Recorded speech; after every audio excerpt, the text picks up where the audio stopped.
ঘুম থেকে উঠে সবার প্রথমেই আগে জানালাগুলো খুলে দিলাম, যাতে সূর্যের প্রথম আলো জানালা দিয়ে ঘরে ঢুকে। নমস্কার, সবাইকে জানাই শুভ সকাল। সবাইকে আমার ভিডিওতে স্বাগত। আজকে একটু তাড়া আছে, যাব আরামবাগ ডাক্তার দেখাতে, তাই সকাল সকাল ব্রাশ করেই চা পাতা ছাড়া চা বানালাম।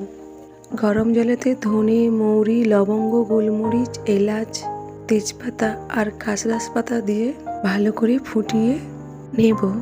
আমরা তো সবাই জানি ধনে, মৌরি, আদা, লবঙ্গ, এলাচ এদের গুণাবলীগুলো কত ভালো। এখন ডাক্তাররাও খালি পেটে এগুলো খেতে বলে। এমনিতে সকালে গরম জল খেলে খুবই ভালো হয়, তারপর যদি এইগুলোর সংমিশ্রণে গরম জল খাওয়া হয় তাহলে তো আরোই ভালো হয়, আমাদের শরীরের জন্য খুবই ভালো হয়। বাসে উঠে পড়েছি। বাসটা একটা স্টপেজে দাঁড়িয়েছে, আবার সেখানে বাজার বসেছে। এই স্টপেজটার নাম গৌরহাটি বাজার।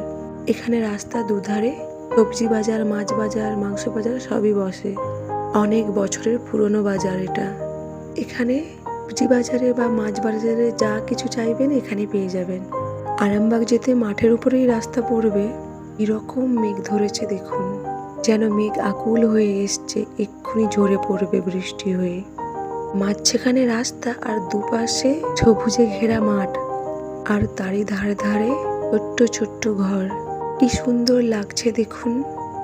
আমার তো এই প্রকৃতি খুব দারুণ লাগে, তাই আমি যখনই সুযোগ পাই একটু করে ক্যামেরা বন্দি করে নিই।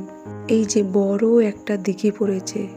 আরামবাগ যেতে আমাদের ঘরের পর থেকে প্রায় অনেকগুলো দিঘি পড়ে, দেখতে বেশ লাগে। মাঠের মাঝখানে এক একটা ঘর পড়ছে। ঘরগুলি যেমনই হোক কিন্তু সবুজে ঘেরা বলে আর সৌন্দর্য আরো বেড়ে উঠেছে। ভাবুন তো, যাদের মাঠের ধারে ঘর তাদের মন সবসময় আনন্দে ভরে থাকবে, কারণ তারা ঘুম থেকে উঠেও প্রকৃতির অপূর্ব সৌন্দর্যকে দেখবে, আবার ঘুমানোর আগেও অপূর্ব সৌন্দর্য দেখে ঘুমাবে।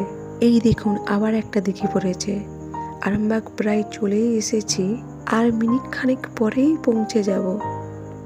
পৌঁছে গেছি। বাস থেকে নেমে ওই মিনিট 2 হাঁটতে হবে, তারপরেই ডাক্তারবাবু চেম্বারে পৌঁছে যাব।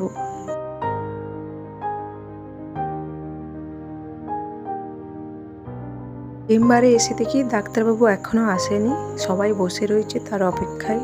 এই ডাক্তারখানা বা হসপিটাল এলে একটা কথা খুব মনে হয়, মানুষের এত রাগ, হিংসা, একে অপরের প্রতি ক্ষতি চাওয়া। এই ডাক্তারখানা আর হসপিটাল এলেই বোঝা যায় কিসের এত রাগ, কিসের এত অভিমান, কিসের এত হিংসা, একে অপরের ক্ষতি চাওয়া। 2 দিনেরই তো জীবন, আজকে আছি কাল নেই। কত কত রোগী নিজেদের রোগীর সঙ্গে লড়াই করছে এই পৃথিবীর সৌন্দর্যতা দেখার জন্য, মনটাকে উপভোগ করার জন্য, পরিবারের সাথে একসঙ্গে আনন্দে বাঁচার জন্য। তাই আমাদেরও উচিত আমাদের জীবনটাকে সুন্দরভাবে উপভোগ করা।